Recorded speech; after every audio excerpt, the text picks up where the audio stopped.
Hello, everyone. Welcome back to Note to Self. Before we drop in today, I want to share something small that makes a big difference.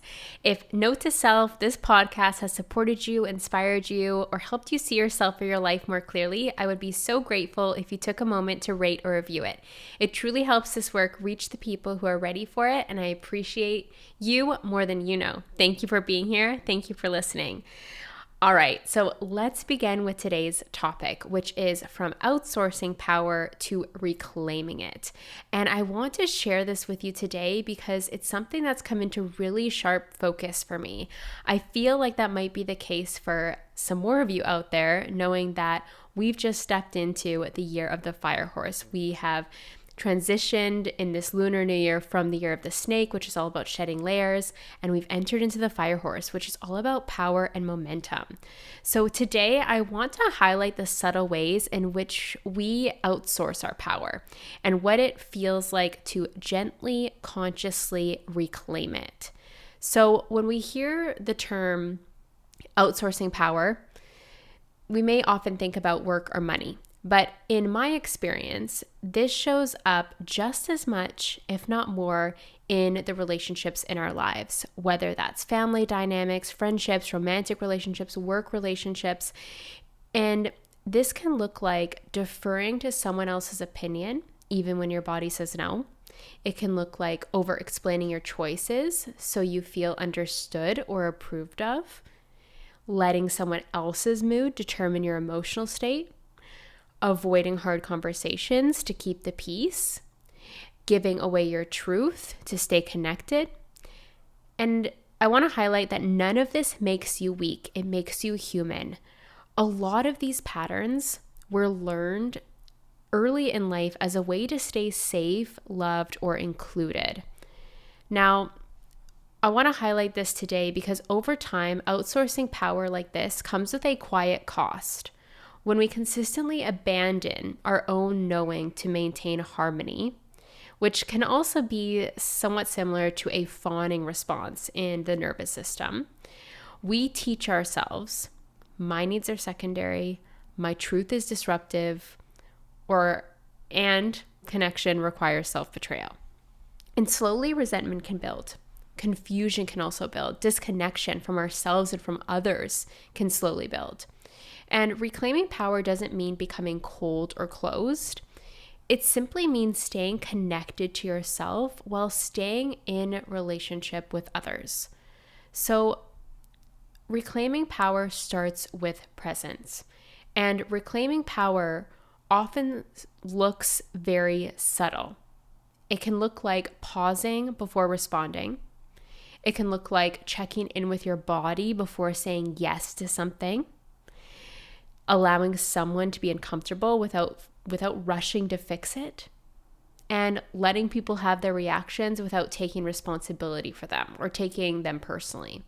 And just understanding this has been huge for me. It's something that's really allowed for a greater transformation to take part in the last year.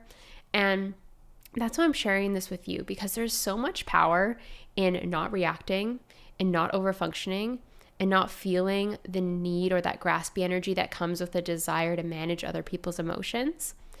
When you stay present with yourself, you are rooted and you are clear, and that is power. And you can feel that power. I'm sure that as I'm sharing this with you in your life, you can think about those people who just are unbothered, where things and circumstances, other people's moods don't affect them. They are strong and firm in their power, their energetic precedence, and their boundaries. And that starts within. That starts in unlearning things that you may have learned at an earlier period of time in life when it was what you had to do to stay safe. So let's dive in next to power versus control in relationships. And this distinction matters because control is rigid and power is grounded. Control tries to manage outcomes. Power trusts self-regulation. In my personal experience, the way that I feel control in my body is like this graspy energy. There's like an urgency to it. There's like, I want to do this so that I feel better. I need to do this now. It has like this timeline to it. Power and the energy of power feels really calm. It feels like my nervous system is at peace, and it feels like all of my power is within me, giving me the opportunity to make conscious choice moving forward in whatever matter it may be. So reclaiming power doesn't mean dominating conversations or drawing hard lines everywhere. It means I can hold my center even when someone else is activated. It means I can stay honest without collapsing or attacking. I can allow space without abandoning myself. And that in itself is emotional leadership. So it's about being able to hold your center even when reality, conversations, different dynamics around you can feel uncomfortable. Even though, let's say, like if we're bringing in conflict into this, conflict can be a very challenging dynamic to understand, especially depending on the household in which you were raised in.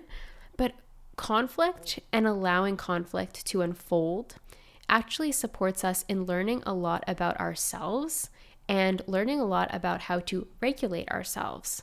And circling it back to emotional leadership, when we can hold our center and consciously think about how we would like to respond and respond from that place instead of being reactive, we actually maintain so much of our power, and that integrates deep levels of self-trust and self-love.